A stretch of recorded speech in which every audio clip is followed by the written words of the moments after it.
Next talk up, Intro to Graffiti, Virtual Graffiti, and this is Totenkopf. Let's give her a big hand. Thank you.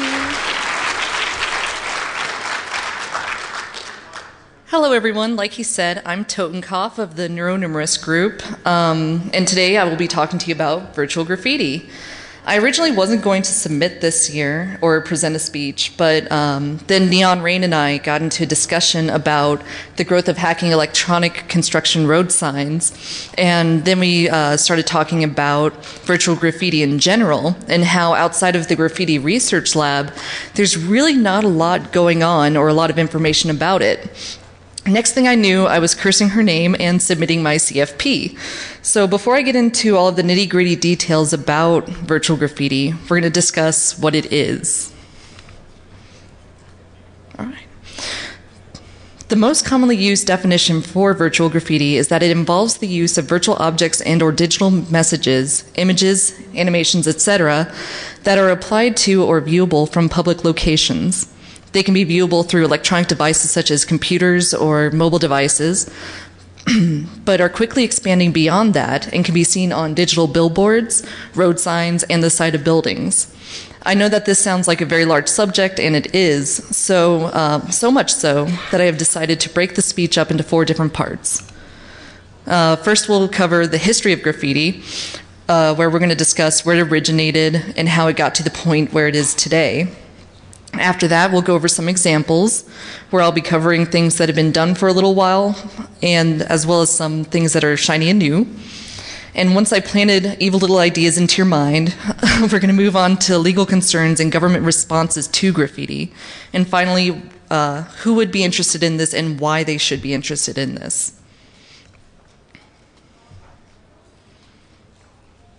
So now that we all know what virtual graffiti is, we have to recognize the fact that we wouldn't be able to do virtual graffiti if we didn't have regular graffiti first. But does anyone have a guess as to how long graffiti has been around? Come on. Oh, does it? So this just gave up the fact that I didn't do my slides.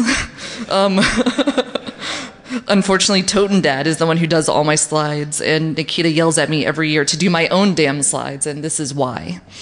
So yeah, 30,000 years ago, and started with cave paintings and pictographs that were made out of animal bones and pigments. The reason that I say arguably is because there's some debate as to whether or not the cave drawings were really graffiti. Prehistoric graffiti was occasionally used in religious celebrations, and in those instances were endorsed by society, which is contradictory to the current day definition of graffiti.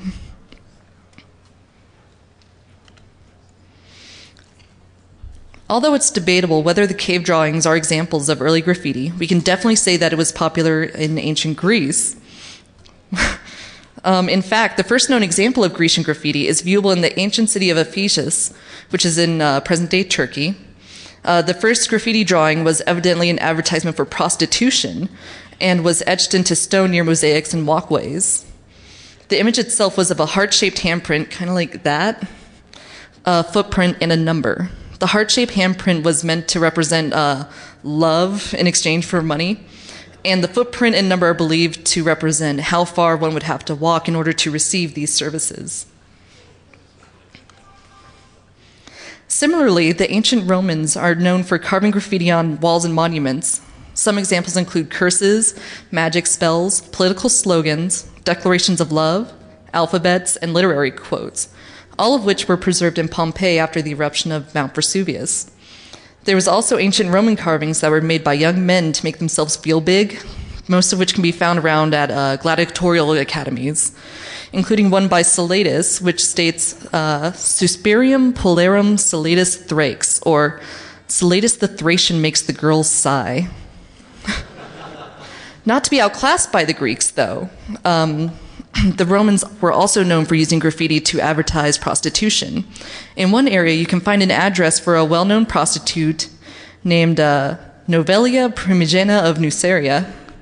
And in another, you can find etchings of phalluses with Mansueta Tene, or in English, handle with care. scrawled next to it.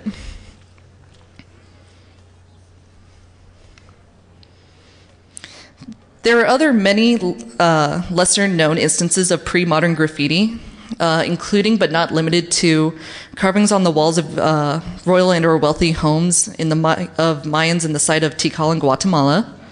The Vikings left markings and etched their names into ruins in Rome, Newgrange Mound in Ireland, and one Viking, Halvdan, put his names on runes on a banister in Constantinople. I can't pronounce it. I'm from America. We don't care about anything outside of America, really. Various Renaissance artists would travel to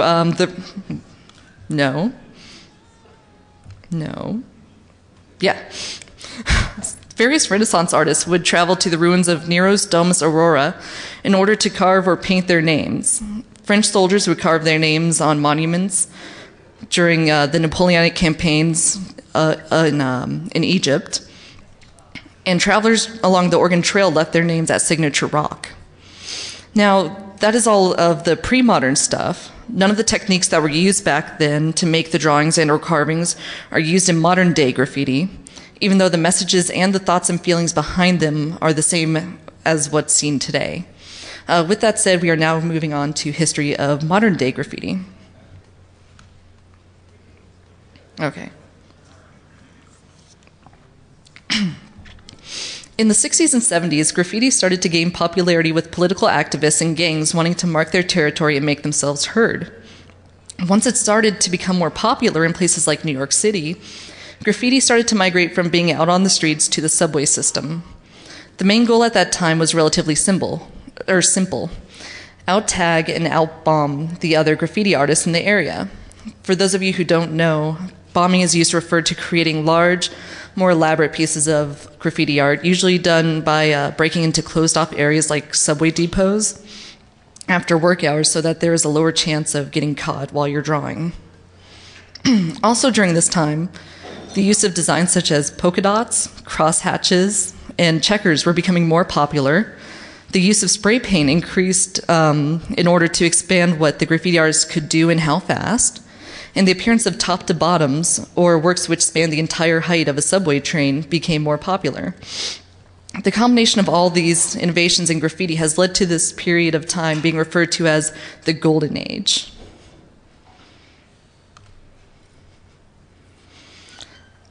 Unfortunately, the 80s became a time when it was increasingly harder to tag or bomb, especially in New York City, which was and still is considered to be the epicenter of the graffiti movement in the US.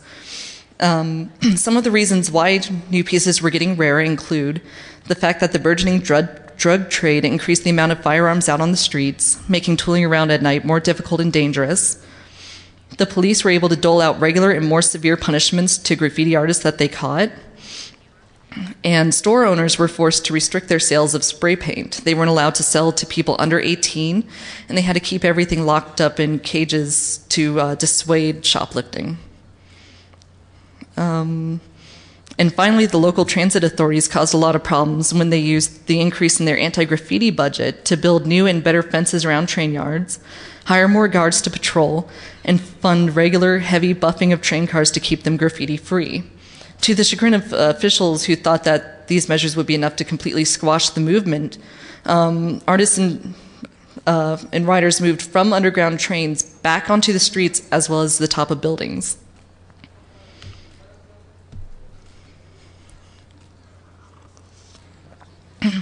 After being relatively dormant in the 1990s, graffiti art has started to become active again in the past 10 years. Graffiti is being used by companies such as Sony and IBM as a way to break into guerrilla advertising, which is basically a buzzword for cheap and dirty ways to catch someone's eyes to buy your product or show interest in your company. It is also becoming more popular in mainstream pop culture. It's showing up in video games like Jet Set Radio Future, Sony's Rakugaki Okaku series, Getting Up, Contents Under Pressure, Super Mario Sunshine, Half-Life, and the Herbs Sims in the City. Even clothes designer Mark Echo has publicly stated that graffiti art is without question the most powerful art movement in recent history and has been a driving inspiration throughout his career.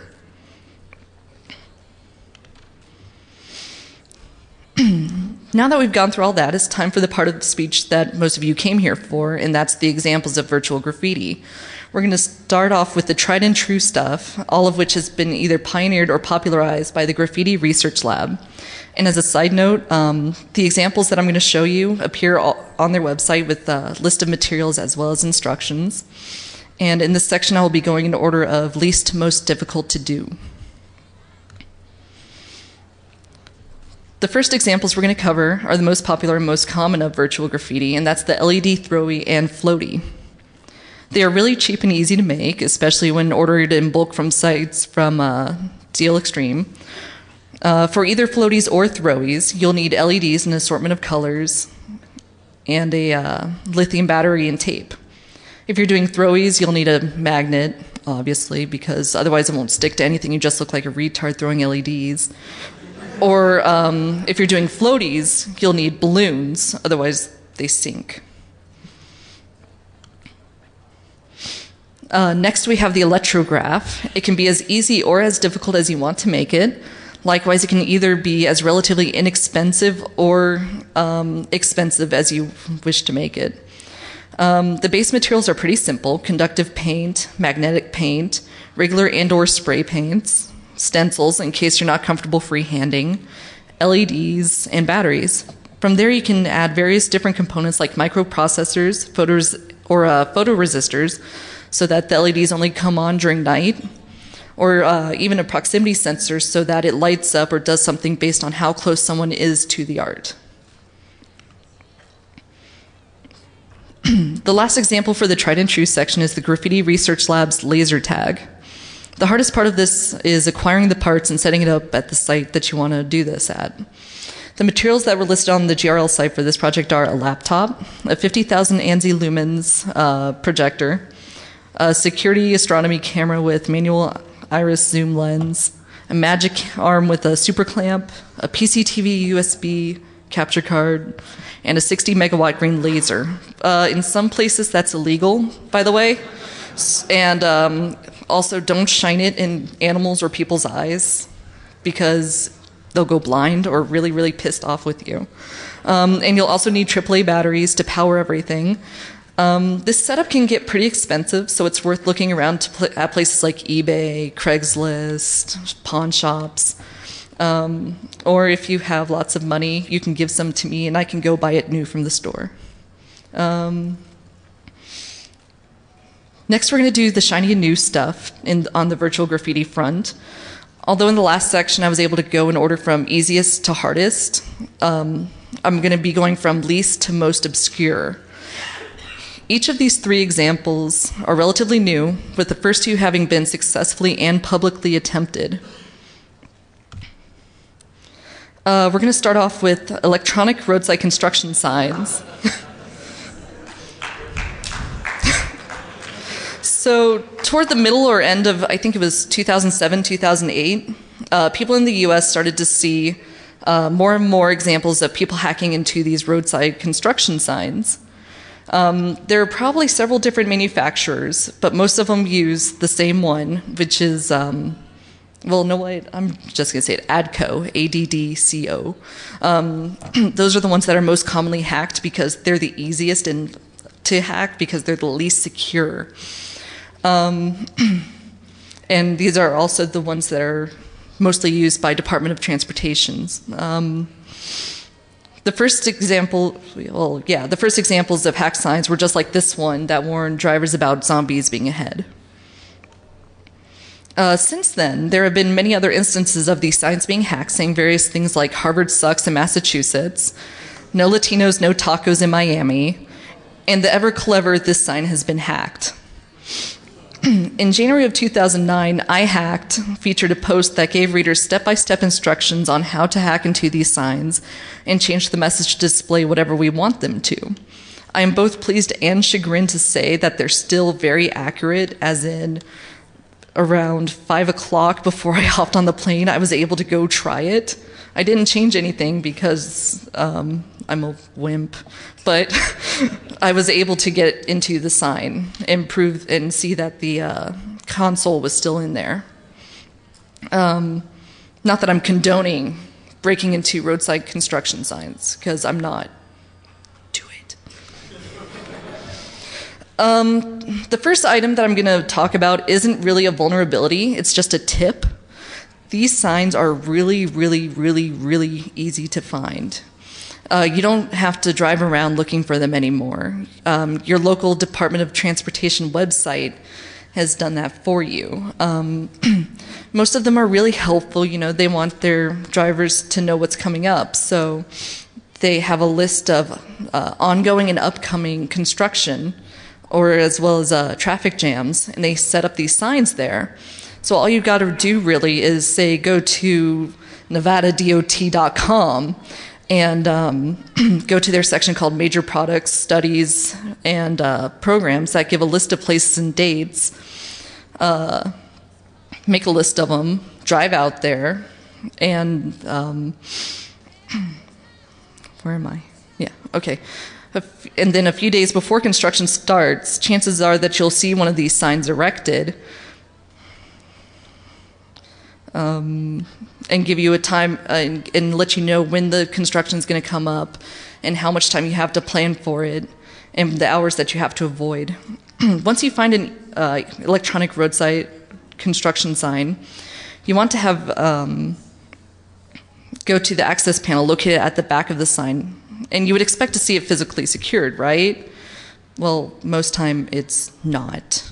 Most of the time it's left wide open. Well, not literally wide open, but there's no lock. If there is a lock, it's usually a master lock, which we all know is really secure and can't be picked or cut off. Once the back access panel is open, you'll find a nice little control pad with a full keyboard and a mostly easy to navigate menu. The control pad isn't usually password protected, but if it is, it's usually left at the default password. But if you found that one of the DOT workers were pretty clever and changed it, they made it easy for you to reset the password. And if you go to iHacked, it'll tell you what the default password is and how to reset the password.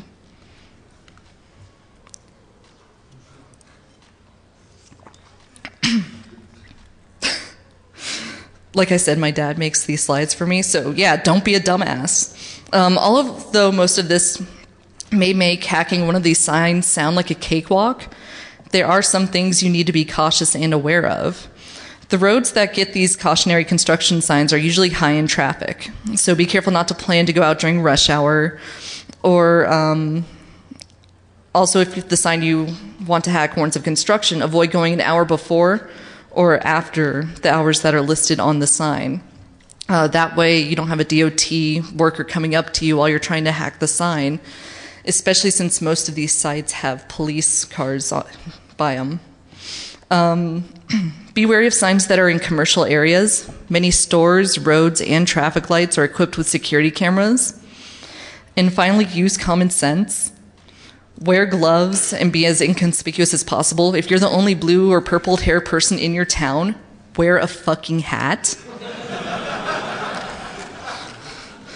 And I shouldn't say this, or I shouldn't have to say this, but there's probably at least one of you that lacks common sense or a sense of self-preservation. Don't drive your car up to the sign and use the headlights for light. Plan ahead, get a flashlight or a headlamp, and walk to the sign. Don't drive up to the sign.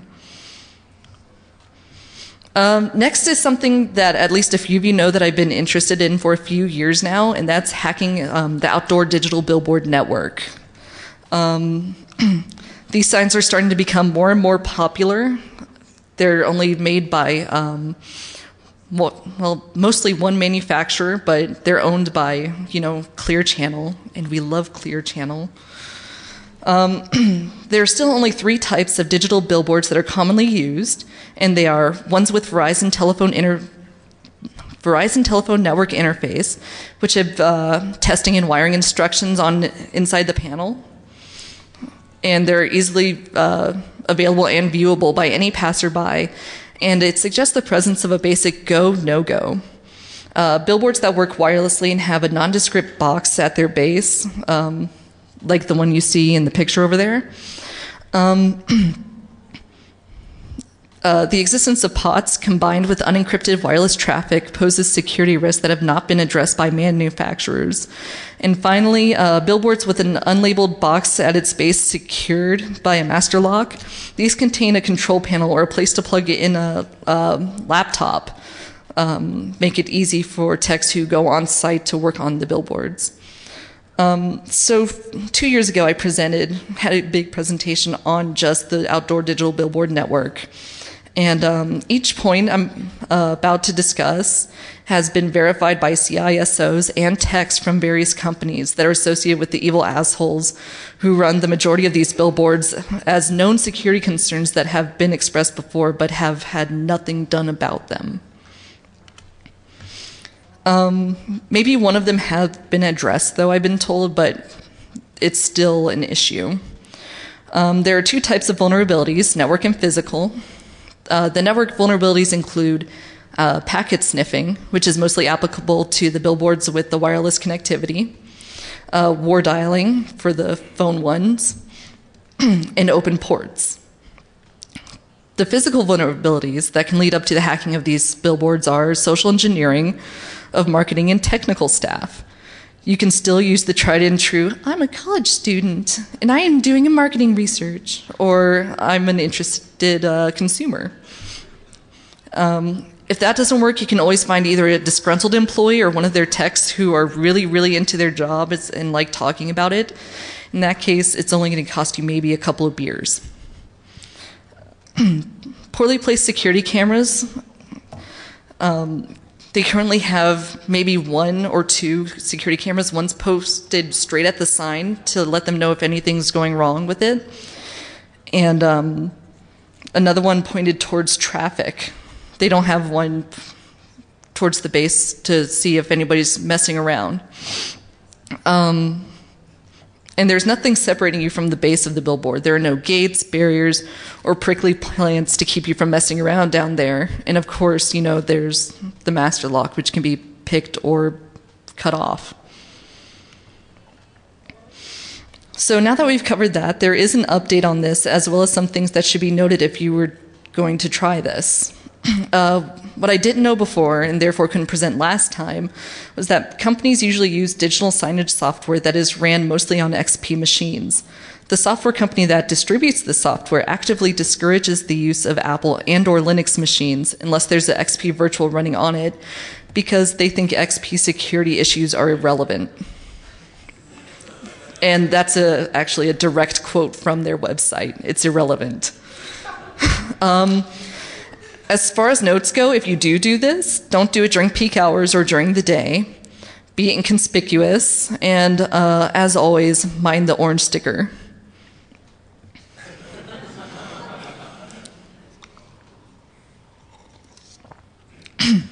So the final example is something that I started to think about while I was flying down to Florida. I had a layover in JFK and had time to walk around and get food. While I was waiting in the redonkulously long Dunkin' Donuts line, I got bored. I noticed that all of the restaurants there featured LCD screens with interactive menus. Now, like most of you, when I get bored, my brain starts hatching evil ideas that usually get me into trouble.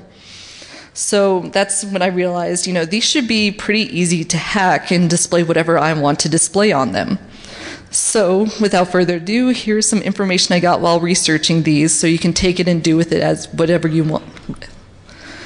So, first off, I want to note that there are currently no known cases of these getting hacked. They're starting to grow in popularity, though, only in places like airports, busier fast food restaurants, as well as in movie theaters. The software used to control and design these is the same that is used by the digital billboards. So they are only run on XP machines. And they're locked in the manager's office.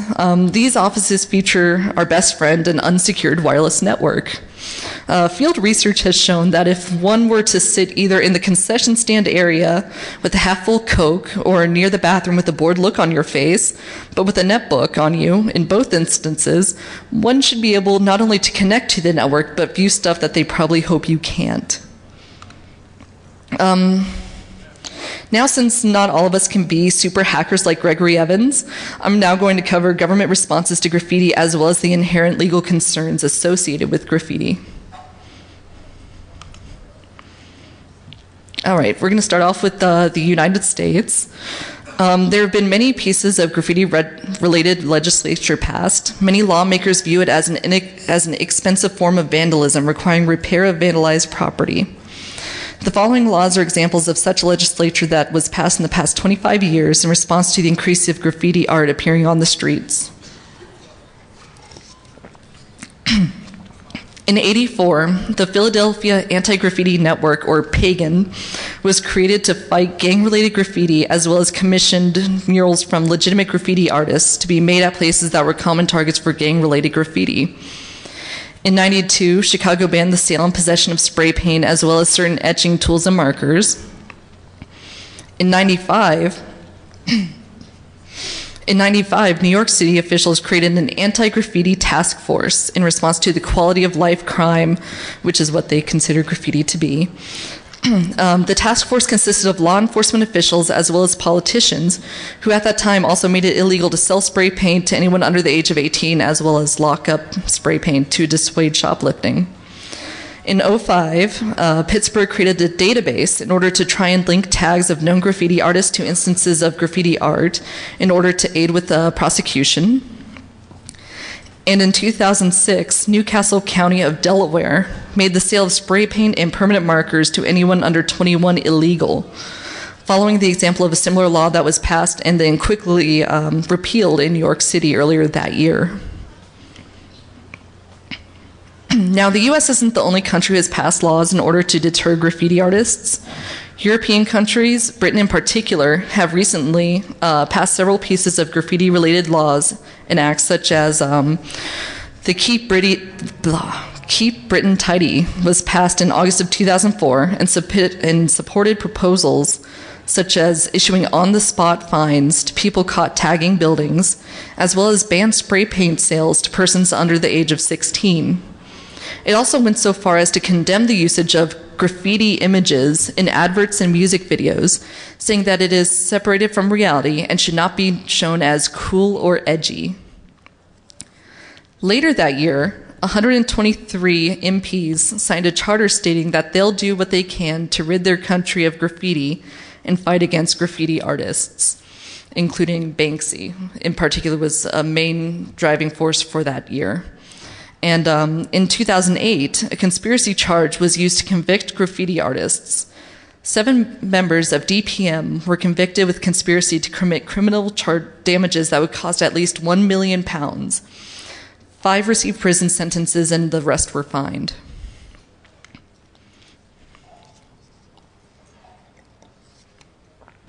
In Australia, there aren't as many laws passed that ban graffiti as there were in Britain or in the US, but they definitely have some very interesting legal stances on it. They have anti-graffiti squads under their employ who are in charge of cleaning pieces of illegal graffiti. I specified the type of graffiti because Australia is one of the few places that have sections of the city that are walls that are dedicated to graffiti artists where they can legally tag and bomb if they want. Like everyone else, though, they have banned the sale and possession of spray paint for persons under 18.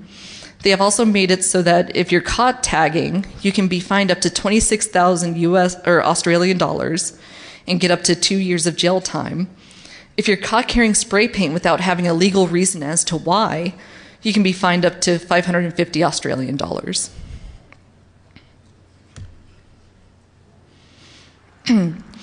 There are several things that can be charged with when doing graffiti, including vandalism. If you're doing the roadside signs or the digital billboards, you can be charged with hacking. Trespassing, this is mostly applicable if you hop a fence or are caught breaking into the manager's office when doing the digital menus. Upsetting public disorder. James Powderly from the Graffiti Research Lab, as well as several other activists and bloggers, were charged with this and got 10 days jail time during a Free Tibet demonstration in China. And murder. This is only a one-time occurrence. I don't know if any of you remember in Russia, a gentleman hacked digital billboards to show pornography. Well, one of the people in their cars had a heart attack, and it was an older gentleman. He was really excited. So he died, and the hacker was then charged with the murder of that individual. So, with all of the aforementioned potential crime charges and governments drinking haterade, one may wonder who would be interested in partaking in virtual graffiti. Well, there are several people, including artists. It's a new medium that is in a public place and gets lots of exposure. There we go. Protesters. Virtual graffiti could be very useful when protesting outrage acts. Protesting outrageous acts committed by local or federal governments. For example, I'm not surprised. Actually, I am kind of surprised that nobody has hacked the digital signs for the Free Byron movement. This would get a lot of attention. Extremists, digital billboards would be a great way for them to spread their message into a large audience quickly with little or no cost to them. Governments, for the same reason as the extremists. And hackers, it's something new to exploit and learn about. And young people, because hormones plus destruction of someone else's properties equals lulz. And that's math. You can't argue math. Why are they interested? Well, there are many reasons, including vandalism. There will always be someone who gets off on destroying someone else's property. Guerrilla advertising. Spreading propaganda. I mean, why just settle for news, TV commercials, emails, and posters? By placing your message on the billboard network, it'll appear for 8 seconds on every billboard in that particular network repeatedly for an undetermined amount of time. It's undetermined because it's until they notice that you hacked their sign. And finally, you would want to do this for the lulz. Unfortunately, using this excuse will only be helpful if you are tried in internet court. Well, that's it. I'd like to take a second to thank a few people, namely Toten Dad for doing my slideshow, Rain and Nikita for making sure that I got off my ass and submitted a talk, and of course the Graffiti Research Lab, who does some really, really amazing stuff. Yeah, that's it.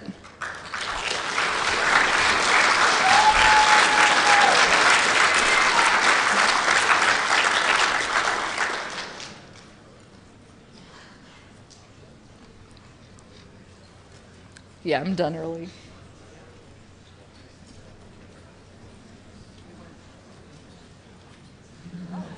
Does anyone have any questions that we want answered now? Yes. Troll.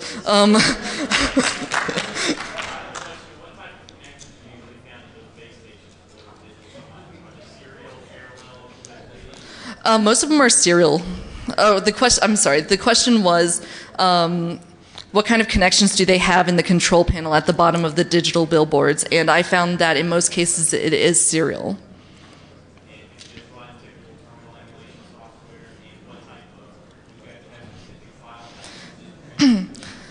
Well, okay, so the follow-up question was, do you have to have a certain type of terminal software or different image types? Usually, if you want to have an image displayed on the digital billboards, it's a JPEG. There's a certain size, and it's all on the Clear Channel website, actually, because...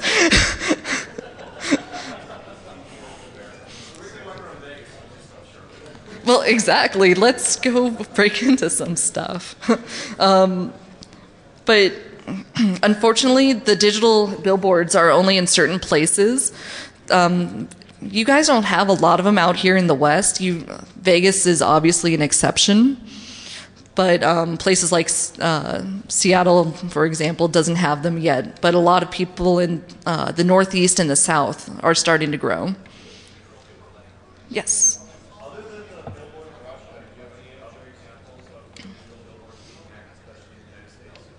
The question was, are there any examples besides the billboard in Russia of digital billboards being hacked? And the answer is no. I think it was 2008, 2009, they thought that Skull Phone hacked a Clear Channel billboard in California. Turns out he paid for it and then leaked letters to different places saying he hacked it. But no, other than the one in Russia, there are no known cases of the billboards being hacked. Do I think it's possible? Yes. I just think we need to get off our butts and do it.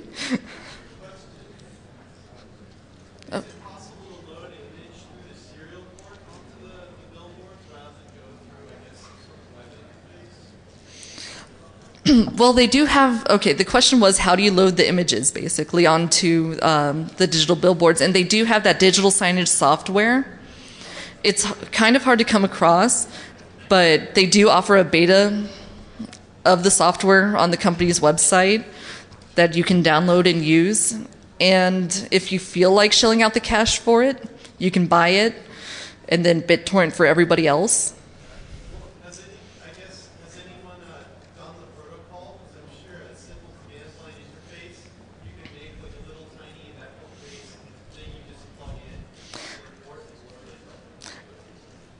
To my knowledge, no one has done it yet. Like I said, there hasn't been many cases of the billboards being hacked, so the knowledge on them are pretty limited. I didn't have the signage software on my machine when I went to go poke around, but so most of it's up to research and speculation, unfortunately. The roadside signs have a control panel with everything preloaded that you just have to type in whatever you want displayed.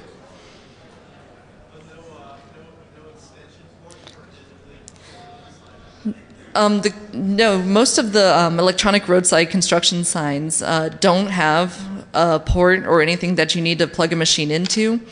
They have that control pad in which you can enter data.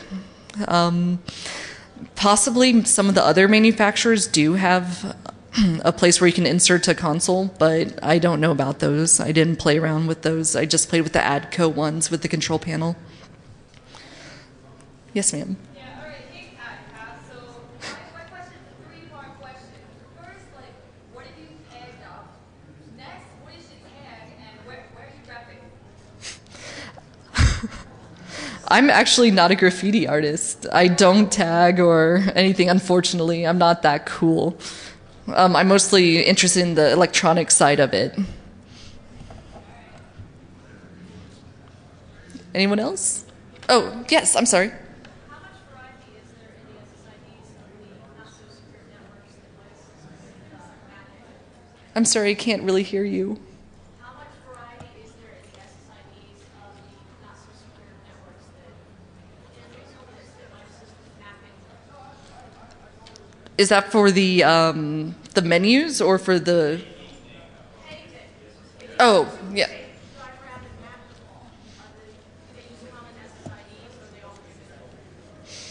Honestly, you don't really have to drive around to map them. They have on their sign where each and every billboard, or on their site, on the Clear Channel website, they have each and every location of every billboard they have up.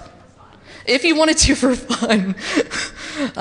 That's actually a good question. I did not look into that, but if you want to give me your email, I can look into that and give you an email back.